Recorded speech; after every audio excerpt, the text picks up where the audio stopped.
Welcome to This Week on Campus, your weekly webcast featuring news and events at Western Iowa Tech. I'm Nathan Bowman. And I'm Tyler Euchner. This week we'll be talking about some new events that will be featured here on campus. But first, to fight hunger, many students look to the common cupboard. Connor Spike has more.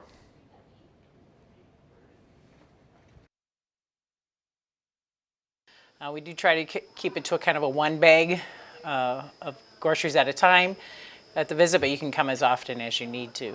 With the school semester coming to a close, many students are in need of essential items. Look no further than the newly renovated Comet Cupboard. Teresa McElroy, I'm the Director of Admissions, Counseling, and Disability Services. And this is our Comet Cupboard. It's our food bank on campus for all people who live or work at WIT and our students here. And it's been in place since January of 19.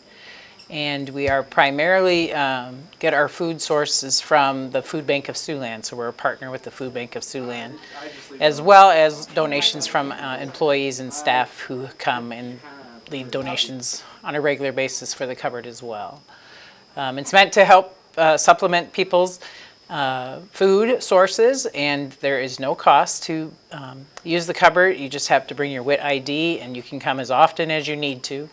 It's got personal care items, feminine products, laundry detergent, shampoo, conditioner, as well as all non-perishable food items. So we really want people to know about it. We got this new lovely space as a part of our renovations here in the admissions area. So if a person is interested in using the cupboard, they can just come to the front desk out there in the main lobby and make a request from the front desk person to use the cupboard, and they can come anytime during business hours, 8 to 5, Monday through Friday. My name is Ann Chartier. I'm a work-study student here at Western Iowa Tech. I help run the food bank here. I've been helping with the food bank since the fall of 2020. I am a business management major, and we have promotional gigs out in the hallways for the food bank. You've probably seen me out there handing out flyers and giving out groceries, and that's just to let you know that we are here. Our actual location is in the admissions office, and you can check in at the front desk anytime during office hours, and they'll let you back here to get a bag full of groceries if you need to. My name's Connor Spike for This Week on Campus. we made it through the whole school year without closing school. Unfortunately, not every program got to be in class throughout the year. WIT TV's Nathan Bowman has that story. Since COVID-19 began, lectures have been now switched to computers via Zoom. One Western Iowa Tech program has even had to use Zoom to call someone from far away. The Band Instrument Repair Program at Western Iowa Tech is one of the only two-year programs that teaches band instrument repair in the whole nation. They use Zoom to get a lecture from an instructor from the West Coast. Western Iowa Tech Band Instrument Repair instructor Mark Smedinghoff tells us most students in the program come from all over the United States. The really fun part is that we all, the 20 of us in the room, and even though it's been half in the room at a time this year, the 20 of us in the room get to know each other pretty well. We spend a lot of time together, so we look out for each other, and a real strong community typically forms in here, and that's the fun part for me. Being able to come back and use Zoom has been really nice because we get to have clinicians and stuff come in. We get to talk to people from all over the country, and they don't have to like fly in, you know. So we've got to talk to so many more people than we did last year. Earlier this week, the program had a lecture on fixing clarinets. With the help of the Mass Communications Department, they had set up 2 cameras, with one showing the students and the other recording the instrument in question and the workspace. Nathan Bowman for This Week on Campus. Recently, Western Iowa Tech hosted a TEDx event. Jason Moeller has more. Western Iowa Tech hosted TED Talks for the first time this year, and who better to put it on than the media department? We helped set things up. I mean, you know, we got lighting set up. We had all of our curtains and everything set up, and set up the cameras and lighting and all the sound and that. A conglomeration of students and professors from the Mass Communications Department worked together to help set up and film the event, which featured several speakers. The event worked as a dual-use tool, as not only was it a way for the college to show off said program, but it also gave students a chance to learn. It kind of gave me like some perspective of what setting up a set like that would take, and how long that would take. It gave me just really an idea of like what a production is like. Not only was it a time to learn, but a time to relax, as the event gave students an opportunity to be together as a group, something they haven't gotten to do for most of the year. Mainly when everything was kind of done and set in place, and everybody was just hanging out and just talking and chatting and waiting for things to get started. There was a lot of conversation and just hanging out then, and that was a good time. When we come back, Jason Mueller will have a portion of the premiere interview for the Zoom Cart with the IACCT Executive Director, Emily Shields. Stay with us.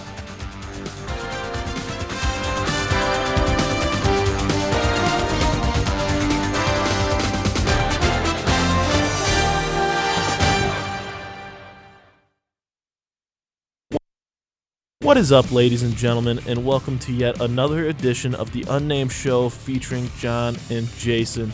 Look, if you like going into a radio show every day not knowing whether or not you're going to get the best or worst radio of your life, then this is the show for you. It's quickly put together, it's rushed, it's on the fly, airing 3 to 4 on Wednesday, 1 to 2 on Fridays. You can even go on Twitter and follow us at Unnamed Podcast J.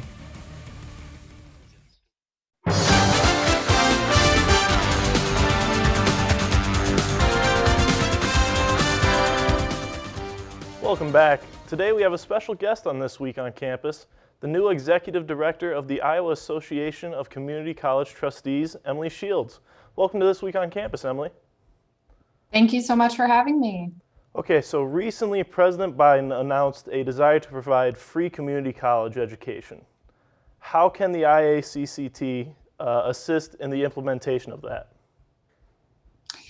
Well, as with most federal proposals, it's far from simple, right? Free community college sounds pretty simple, but to be honest with you, the funding system for community colleges and most of higher education is incredibly complex. So we will be assisting even during this legislative process of considering what next steps might be, because at this point, President Biden has made a proposal. It's one that would have to go through and get approval from Congress. So there's still a long ways to go in this process, and we'll work with them to make sure that it's a proposal that would work for our state, work for our students, and allow us to achieve what I think are shared goals of increasing the accessibility of college and making sure more of our students who start are successful. Okay. Now, not a lot of students really understand or know about the IACCT. So Yep. what are kind of the general functions that you guys do, and what are some ways that you guys help students? Yeah, so in general terms, our function is to advocate for Iowa's community colleges and their student, staff, faculty, and communities. So we're always thinking about how can we make sure our community colleges are successful, and ultimately the institutions are only successful if the students are successful. Community colleges are open to everyone, and it's our job to make sure we are welcoming everyone and helping them to achieve their goals on our campuses. And so a lot of what we do is work with policymakers at the state and federal level to ensure that funding is adequate for us to be able to offer competitive programs and support students, and to make sure that there are policies in place that support those goals. One thing that community colleges are really worried about right now is their budget. A lot of community colleges have very tight budgets.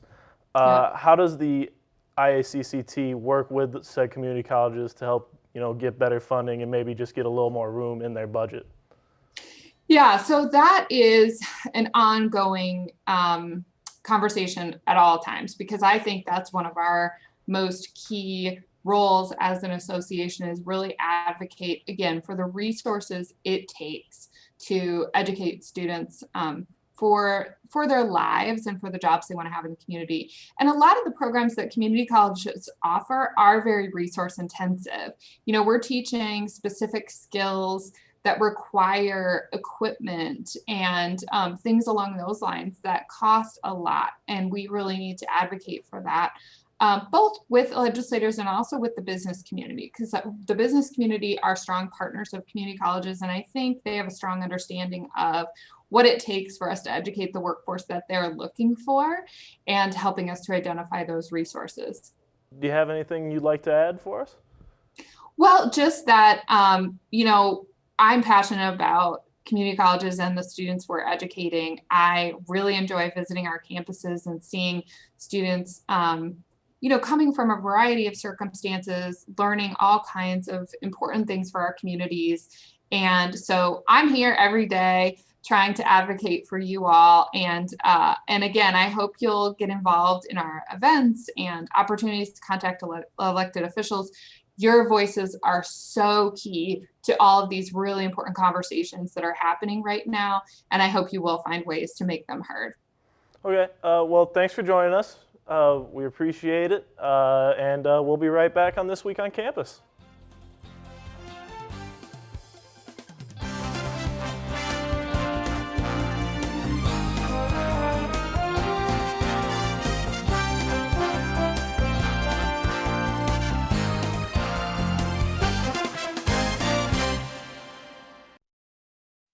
Even though there is so much against us, you will see me wearing a face covering. And even with my face covered, you will see me as a son, as a friend to everyone I meet, as a fighter for change, as a woman who stands up for what I believe in. So join me in wearing a face covering to help stop the spread of the coronavirus. Because this is one small act of kindness that has the power to bring us all together.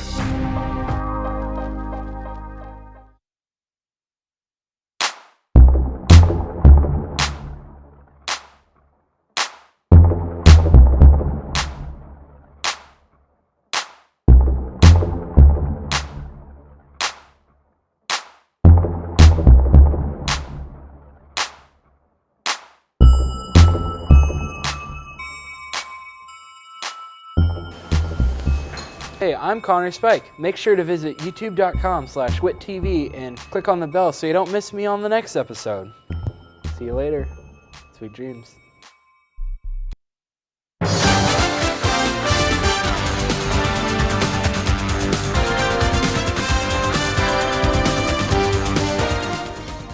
Welcome back. Siouxland Community Health and Western Iowa Tech have partnered to offer a health clinic. Services include, but are not limited to treatments for cold and flu, minor injury treatments, and STD and pregnancy testing. No appointment is needed, just a valid WIT ID. Open Mondays from 8:30 to 10 a.m. in room W210. As the spring semester continues, the library has announced new hours starting at the beginning of February. Sunday hours will be 5 p.m. to 9 p.m. Monday through Thursday will be 7:30 to 9 p.m. Friday and Saturday hours remain the same, and Sunday library access will be only accessible through the front entrance only. Events and information for Western Iowa Tech can be found on their social media pages. Just search Western Iowa Tech on Facebook, YouTube, Instagram, and Twitter, and be sure to follow for more updates. We have seen some nice weather yet again. Tyler Euchner has a look at your forecast for the week ahead. What will the weather be like this week, Tyler? Indeed, Nathan. We have saw some nice weather this week, and we will see some rain, and then we'll see some nice weather moving forward. On Saturday, we will see a rainy day with a high of 53 and a low of 40. On Sunday, the rain will move, and bring in a high of 57 and a low of 39. On Monday, it will be a sunny day in Sioux City with a high of 62 and a low of 35. Tuesday, we will see some clouds with a high of 62 and a low of 37. Wednesday, we may see some rain again with a high of 58 and a low of 42. And finally, on Thursday, we'll finish off with another sunny day and a high of 64 and a low of 39. Again, we are seeing some groovy weather as we get more into the summer. If you have something you would like publicized on This Week on Campus, send it to thisweek@whitcc.edu. This Week on Campus is a webcast from the Mass Communications program here at Western Iowa Tech Community College in Sioux City, Iowa.